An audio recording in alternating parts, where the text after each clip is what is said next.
Welcome to the Off Tackle with John Fina show on the Overreaction Sports Network.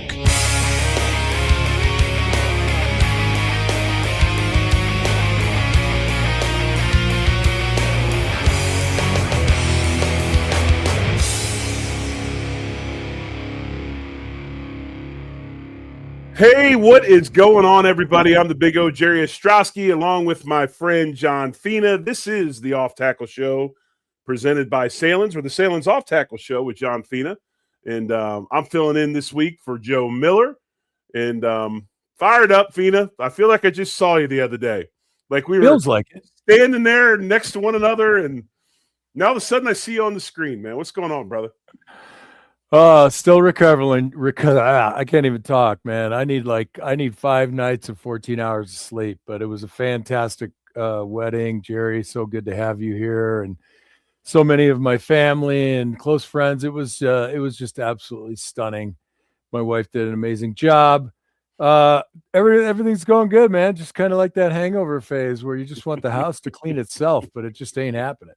Well, I'll tell you, it was an amazing wedding. It was beautiful. You guys did a wonderful job. The venue was amazing. The views, the food, the people. Had a blast. Had a blast seeing your family again. And it was like kind of I don't want to say where's Waldo, but you could tell the Fina gene is strong, and it was awesome. Like I was sitting at the table, I'm like, there's a Fina, there's a Fina, there's a Fina. You got some good people in your family, man. It was really cool. I had a blast. Got to talk to some of your brothers, and yeah, it was cool, man. It was a good time. Yeah, you could survive a Fina party, bro. That's good on you. You're still in some kind of shape if you could survive my family. That's right. Ain't no party like a Fina party, because the Fina party don't stop. Oh man, it was crazy. Oh, Jerry, I'm really happy to address this topic with you on the Sahlens Off Tackle Show presented by FanDuel. We did talk a little bit about Deion Dawkins the other day. Yeah, I heard. And I think we're going to make our way across the offensive line. Initially, I was going to start in the middle because, Joe was like, start in the middle. And I'm like, well, then I don't know whether to go right or left. So we already started on the left. So this makes it easy. We'll talk about David Edwards. Although, shout out to the women's and men's Olympic hockey teams for absolutely slaying. That is just incredible. I know you were over the moon also. Yeah, I was on the plane watching it on the plane, and they scored the overtime goal, and I freaking raised my hands and slam into the freaking overhead storage, and people are looking at me, and then all of a sudden they're like, hey, the big guy's excited. We must have scored. And then everybody else started looking. It was pretty funny. This is your captain speaking. Will the big guy in 4A please calm down? You're upsetting the passengers. It was close. It was 4E, but you were close. Yeah, pretty awesome. It's Olympics. Everybody's got their favorite sport, right? I know curling was like a big thing right now, and I like the curling, Jerry, but when you're in one of the ends, right? They call each round an end. Mm-hmm. They don't do like current scoring as you go. So I'm just kind of watching it, and I'm like, I don't know. And then I'm like, oh, I can look at my phone and look it up, and I'm like, nah, I'm not doing that. So you had to wait till every round to see who like scored points, and I still don't know how they scored, but it looked like those curling players must employ a hell of a lot of both Pilates instructors and stretching labs. I mean, they're pretty limber. You realize it's nothing but like icy shuffleboard, right? It's yes, like I do realize that. Well, with the spin and the brushing, you get to move that thing a couple of millimeters in each direction, but it's still pretty cool. I think Americans are enamored with curling because it's another sport that you can actually drink and do it at the same time. So anytime you can do that, that's always a big thing. So I would imagine there's a lot of curling. I bet you there's a lot of curling clubs in Western New York. I bet you there are. Well, not just the drink. I mean, you probably could have one of those like cigarette stands with an ashtray. You have your cigar going. You got your beer. You got your pork rinds. And look, no offense to curlers, I know they train hard. But it is a little bit of a whimsical. I watched a whole bunch of it. It's pretty fun to watch. Yeah, for sure. Jerry, the numbers are out on guards across the NFL. And the Bills have two offensive linemen, and we're in particular, David Edwards, our starting left guard, is fixing to be a free agent, command the marketplace. So I want to just start with this, Jerry. I did a cursory bit of research, and the top 7 guards in the league make more than $18.4 million a year on Right. average. The 8th looks to be right around 18. Mhm. So the place to start this is, all things being equal, do you want to pay? Is David Edwards, in your mind, forgetting about market demand and everything like that, is he worth 18? I don't think so, but who is in free agency, right? I mean, you're always going to have to overpay. I think David Edwards has turned into a fine player. I mean, this is a guy that played his first 3 to 4 years in LA, had some concussion issues. They let him go. Comes to the Bills on a 1-year deal, then signs a 2-year, $6 million deal. So if anybody's played himself into this contract, it's him. So I don't have any ill will whatsoever towards David Edwards. I want him to get as much as he can, get that bag, and do what he needs to do. I wish we could keep him in Buffalo, but unfortunately, the way the cap situation is and what we got going on, it's probably not going to happen, because you're looking at a player now that's worth north of $19 million, and he's going to get it. He's going to get that money, and I think that my biggest thing about David Edwards is, and I've said this before, I think people need to have a little bit of buyer beware with him. He is a kind of scheme-specific guy. I don't think you can just put him into a power scheme or a bunch of traps, gap scheme stuff. I mean, he's got to have, a passing offense that runs a lot of outside zone, that prefers linemen that are taller, that are longer, and can run. I mean, I don't think he's going to hook it up downhill with a ton of inside zone stuff and all of that. So kind of buyer beware with him. So basically what I'm saying is, if he's going to go somewhere other than Buffalo, that scheme needs to be a lot like what we run in Buffalo. Yeah, and that's a really good point. I'm racking my brain. I've probably watched every single snap of Bills offensive football in the 25 season, just as you did. And I can't recall a play where he pulled across the line. Now, outside zone, I mean, you're running lateral quite a bit in the scheme that Buffalo runs, but not a huge pull across collision kind of guy, or pull across turn up for an inside linebacker. So I think you're right. I think and sometimes, Jerry, they might surprise you, but when you live and sit in a certain type of offense for a really long time, do you think you get, and I'm going to use this expression, but elaborate a little bit, like, do you think you get like muscle memory or brain memory? Like, this is what I do, this is what I'm good at? Oh, I think 100%. I mean, it's just like the people that want to take Deion Dawkins and move him to left guard. See how that works for you. Ask me how it worked for Jason Peters, who went from left tackle to left guard for about 3.5 days, and then he went back and it's like, nope, I'm not doing this. I mean, it's the same thing. You get set in your ways. Now, granted, I played on both sides of the ball and played multiple positions, but I wasn't at one of those spots for like 6-7 years. I was there for a couple years at a time. And plus, the way I learned in college by running the quick and strong side, it was a little bit different. But yeah, I mean, there is some muscle memory to it and all of that. But we've seen it done. We've seen it done by our own buddy. I mean, Reuben Brown did it, right? Reuben was a left guard for all those years in Buffalo. He goes to the Chicago Bears and he plays right guard. It can be done. But yeah, I think there's a little bit of that to that, John. I think there's some truth to that. Well, I could tell you it was that way for me. I mean, having played 10 years in Buffalo at left tackle, or 9 fairly, and then I got to Arizona and I was the swing tackle. And I was like, okay, I mean, chances of going in aren't that great. Right tackle goes down. I end up in the game. And I've been trying to set it right tackle, and I'm like, this just doesn't make any sense. My body was like, are you out of your mind? What are you trying to do to me right now? Yeah. But going back to David Edwards, I don't disagree with you.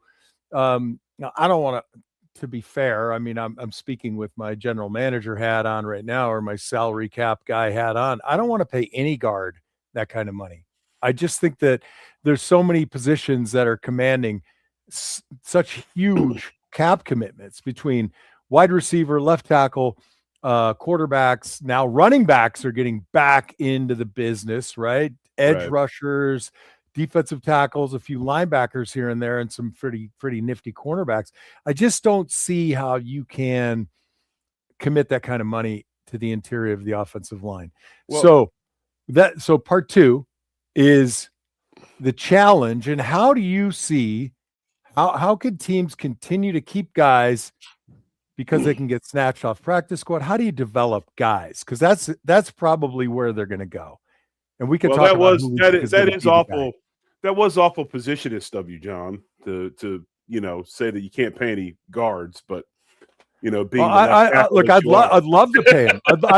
I'd love to pay David Edwards $20 million because I like continuity. I know, but I just think that you're out of your mind. I'm just messing with you, and I think you've really got to have a if you're going to pay one that kind of money, it's got to be a freak show. That's why I think what Buffalo looks like they're probably doing with Osiris Torrance and slow playing that redo, I've got no problem with it. I mean, I think your three guys you need to pay for sure are your center and your two tackles. So, like, for instance, we're not talking about Connor McGovern right now, but we might as well bring it up. Next week. Yeah, next week. But I know. Well, okay. We'll do it next week. I won't talk about the fact that if I am going to I'll just say this. If I'm going to spend the money, if I got the money to sign one or the other, I'm signing McGovern. I agree. But and that'll be hard as well. So, but yeah, you're right. I mean, but I think the biggest thing, John, is you got to have. And we've been talking about this. I mean, if you're going to go ahead and people are like, well, bring in a free agent guard. Okay, so say for instance, Cedric Van Granger wins the center battle. I want a vet guard next to that guy. Okay, if Connor McGovern was going to come back as center, then I could handle a rookie playing left guard. All right, so I kind of want to mix it up that way. But I think the biggest thing the Bills need to do, especially with what I just talked about, with possibly Torrance moving on, if they don't get that redone, they've got to get guys in the pipeline. So even if they bring in, it's kind of like a 1-for-1. If they bring in a free agent, I still want to see a guard picked in the top 4 rounds. And I'll be honest with you, if we were to somehow, some way be able to bring McGovern back, I'd have no problem drafting a guard in the 2nd or 3rd round. Oh, so you don't think that Alec Anderson is the guy? I don't. You don't? No, okay. I don't. I think he's good to have on the team. I think he's a perfect guy to have, and he's a reliable dude. But I don't know over time how that looks. He's your classic phone booth guard. I mean, he's going to fist fight you. He's a tough guy. I think he's a reliable dude. Doesn't seem to bust. I mean, he did a good job filling in at right tackle. You need those types of dudes on the team. I just don't know yet. And maybe he is. Maybe he comes and starts this year and proves me wrong. But I wonder about that. All right, Jerry, I got to call you out on this then because I'm confused. So if Edwards goes and gets his 20, 18, whatever it is. Yep. And you just said a free agent. How do we get a free agent for a reasonable amount of money? So you think that there's somebody out there better than Alec Anderson that can be inserted as a free agent who's not going to command 15 or more? Because extended question, because I looked at a little bit of the free agents available. There are a ton of guards available right now. I mean, I like guys. I mean, Wyatt Teller, somebody can look at. Isaac Siamalu is somebody that you can look at that actually played for our new offensive line coach in Pittsburgh. I mean, there's a lot of guys out there I think you can go after and sign that would be fine as a 1-year dude as you develop guys behind them. There's got to be – I don't think you hand anything to anybody. Even if you decide that Alec Anderson is your guy, there still has to be some sort of competition for that spot. Totally agree. I think Grable is going to be your perfect swing tackle right now, because there's a lot of people that felt like, well, let's put Grable in the mix and let him fight for that left guard spot. Maybe so. Maybe he does well. But the problem there is if he's your swing tackle, or they don't bring somebody in to be the swing tackle, and one of the tackles goes down and you've got to move you've got to move Grable back outside. Now you're affecting 2 spots. Right. So, but You're right. like in the chat, they asked how much would Wyatt Teller cost? I mean, right now they say market value is $10 million. So that's $10 million less than it's going to cost for David Edwards. Yeah, You well, know? He's a little older too. So Wyatt Yeah. Teller's an older guy. So Yeah, he's 31. So you probably could get him for less than that. His previous average was over 14 million. Wow. Well, listen, we're gonna pick this up again in a second, but thanks everyone for joining the Sahlens Off Tackle Show with me, John Fina, co-hosting today, Jerry Ostrowski, presented by FanDuel. And we are indeed sponsored by Sahlens Deli Meats. And did you know that Sahlens is a 5-generation family-owned business founded in Buffalo in 1869, Jerry, 2 years before I was born. Headquartered in Buffalo in a 110,000 square foot food manufacturing facility. I'm glad I don't pay that HVAC bill. They employ over 100 dedicated employees. They help them deliver over 15 million pounds of deli meat across or in 1 year. And listen to this, Jerry. Before you order online at Sahlen.com, which you can do, why don't you go and check out and make sure that you don't have them at your local grocer, because Sahlen deli meats and hot dogs are available. And get this, 35 states, Jerry, 35 of them. So if you're looking to get the finest in deli meats and hot dogs, look no further than Sahlen's hot dogs. Thank you, Sahlens. Thank you, the Smokehouse, for delivering us great deli meats and sponsoring the Off Tackle Show. Jerry, Edwards is going to basically get his money and go on. You were telling me you can find somebody in free agency. I get that. Now, the second part of this is it's a supply and demand situation. And I always think to myself, when the draft comes around and you look at a guy like Mac Jones, who's a fair player, but in that year when the Patriots drafted him, they were forced by need to draft a quarterback in the first round and early in the first round, despite, I think, the overall opinion of Mac Jones being that he's probably not a first round guy. So when it comes to free agency, how do you quantify? Is it by number and availability? Like Wyatt Teller, we think we can get him for 10. Can that magically go up to 15 and then he's out of reach? Yeah, of course it could, depending upon who else wants him. I mean, the whole thing has to do with, is there another team out there that covets this guy's services, and are they willing to negotiate more? I mean, I think the one thing that's always going to be tougher for the Bills right now, and it's why I keep harping on the draft, is that teams know our cap situation. And so I don't think you're going to see Buffalo go out and offer a bunch of money to guys. They're going to probably wait and see what dudes are offered before they decide they'll slow play it. Wait for the market to get set. Right. But what I do know is this: I'm not willing to sacrifice offensive line play. You know me, I believe that teams are built on the offensive line and the front seven of the defense. And the offensive line's been set. We're trying to fix the front seven of the defense. That's where I was going. You know, we're trying to fix that and everything. So to fix that, are we going to sacrifice what we've had built? And granted, you can't afford the two highest paid free agents in the league at the same time. But I'll be darned if I'm not going to go ahead and try to, prepare for a rainy day and make sure I've got a talent pool. And that's picking somebody in the upper echelon of the draft. I mean, I'm to the point where if, say, Vega from Penn State's available at 26, I'll take him in the first round, because Josh Allen means too much to me to put together a trashy patchwork offensive line. You can't do it. Well, Jerry, all right. So you say that, all right, but isn't wide receiver and maybe a defensive player the number one pick overall for you for immediate impact, unless you get somebody in free agency? I don't know. I mean, we'll find out. Do you want to go into camp with a wide receiver room that looks like the one that we had this year, with a carousel of 17 games and 14 different combinations of wide receivers? You're going to find me a first-round wide receiver at 26 that's going to make that big of an impact? I don't care who's running routes if Josh Allen's on his back. That's fair, but if Um, somebody's running the routes, then the ball comes out quicker. The philosophy of the offense look, changes. go get a free agent wide receiver and draft somebody else to back him up. I mean, there's a lot of things that are going to happen, but I don't believe that at 26 there's an impact player sitting there that's just going to change the face of the team at 26. There's going to be a person there that can really, really help. But, I don't know if it's just like oh my gosh. That's why I look at a guy like if a Vega falls there, because I don't have many first-round grades for linemen. But I'll tell you what, there is a ton of second, third, and fourth-round guys. There's a ton of quality. So I don't know, John. I mean, this is where the free agent thing comes into play, and I think, the dominoes will fall once we start seeing who goes where and all of that.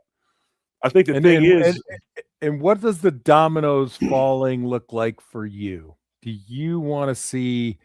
We obviously the top 3 free agent guards off the board before you start making your moves or deciding what you're going to do, because won't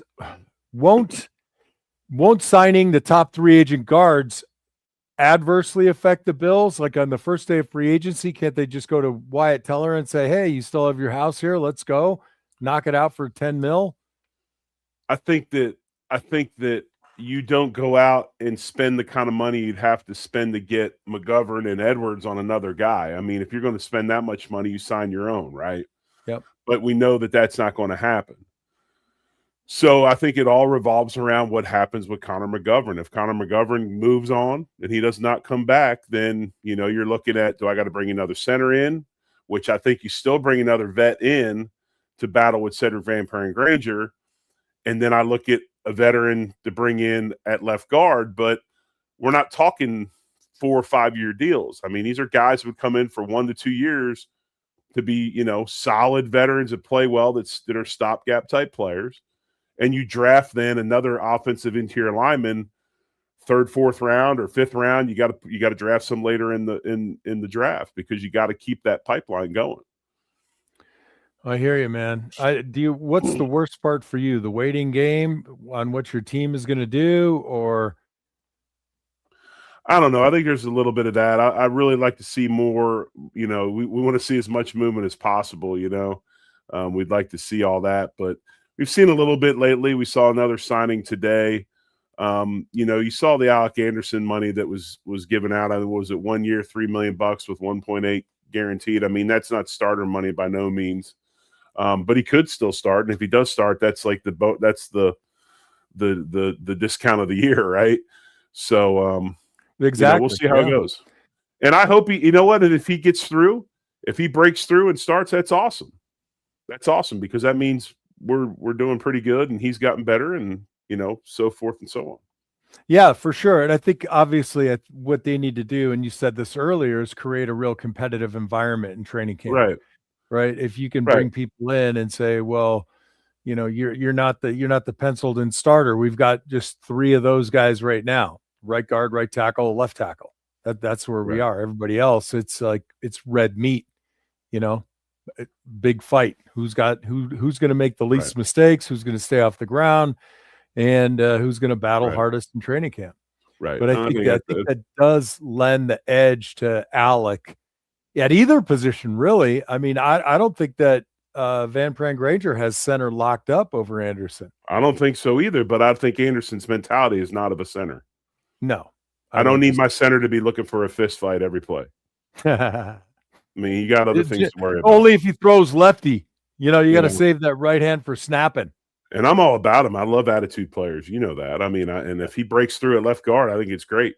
I mean, he's going to get after it and fight and scratch and claw and all that. But, there needs to be other people brought in to compete. And I don't necessarily like him at center like I do at guard. Well, there you have it, folks. Jerry, I don't want to keep people around just for kicks, but any kind of final talk about Edwards and this and that before we beat it? No, I mean, I'd like to know your opinions. I haven't heard what you had to say. Well, I agreed with you. I mean, I kind of want to know, like, give me your couple scenarios, how you see this thing going. Well, I think, or what you want it to look like. I certainly agree that they're not going to be able to pony up the money to keep Edwards, and I also don't know that he's entirely, I hate to use the expression, worth it. to us, I would say. I like the idea of Anderson at left guard. I think that is probably the biggest opportunity for him to secure a starting role. Obviously, I think if they can find somebody at the right value on a 1-year deal, they'll bring him in for competition just to make sure that Alec doesn't feel like he's got the job. But again, it's a bummer that we're looking at really what's been a very, very good offensive line for the past, 4 or 5 years, even with some, different faces at a few positions, that we have to have a change more or less forced upon us. But I think you can survive with him at left guard. The center thing, which we'll get into probably next week, is I wouldn't want to have them both turning over in the same year. I like Edwards. I like his play. I think you're right. There's a buyer beware a little bit, just because guys kind of get into a muscle mind memory of what they've been doing. And I think he does have some limitations. And again, that might be another reason to get away from him. We could have kind of a revamped running game that doesn't fit him. They'll obviously continue to do the same toss and wide zone with James Cook, but between the tackle, running attack has evolved quite a bit and evolves week to week in this league, and it might not be a great fit there. So there's my take. All right. I like it. Cool. We'll see what happens. I mean, we're not very far away. I think we're another week away from legal tampering, and then we'll see what happens. But why they've got to get that tampering if it's legal. I know, dude. It's so stupid. It's so stupid. It's like we used to. People won't get this, but it's like going somewhere early to sign up on the list that allows you to sign up on the actual list when it's time. Do you know what I mean? We used to have that tea time structure on Saturdays at the country club. You had to show up at 6 or by 5:30 to get your name on the list, the pre-list, to then be in line to sign up for the actual tea times on the list on that day. 6:30. Yes. Oh hell no. Yes. So it was that's just got to be weekends, Jerry. That's not for Wednesday, right? Thursday For weekends, golf. Right? So they don't have that anymore. But it was always, that was the old school way of doing it, which was. Yeah, whatever. Those members with that Tulsa big oil money, they're not into that. They're not those corn farmers, man. They're like, hell no. I want to know, am I playing at 11 or 7? Tell me in advance. All right, man. Get us out of here, John. All right, everybody. Hey. Thank you for joining us for the Sahlens Off Tackle Show with me, John Fina, co-hosted tonight by the incomparable Jerry Ostrowski, presented by FanDuel. Everybody, you like the show, share it with a friend. You don't like the show, share it with a friend and tell them to tell us that we suck also. We're okay with that. Just watch the damn show. We love our Bills. We're digging into free agency coming up, the draft coming up. We're trying to keep you hyped up, keep your eye on the ball. And thanks so much for joining us. So for me, for Jerry, for Zig, for Ant, for I mean, the list is great and it's long. For Dan, Freddie, we've got I'm not even sure, are we doing the on the beat tomorrow? We got 7 days of Sunday with Jerry and Zig. We got Ant with the walkthrough, which is doing great hit, 15-minute show. And we got the betting show with Dan on Mafia Bets. So for me, for Jerry, for the whole crew, I am going to say, go Bills. Much love, folks. Go Bills.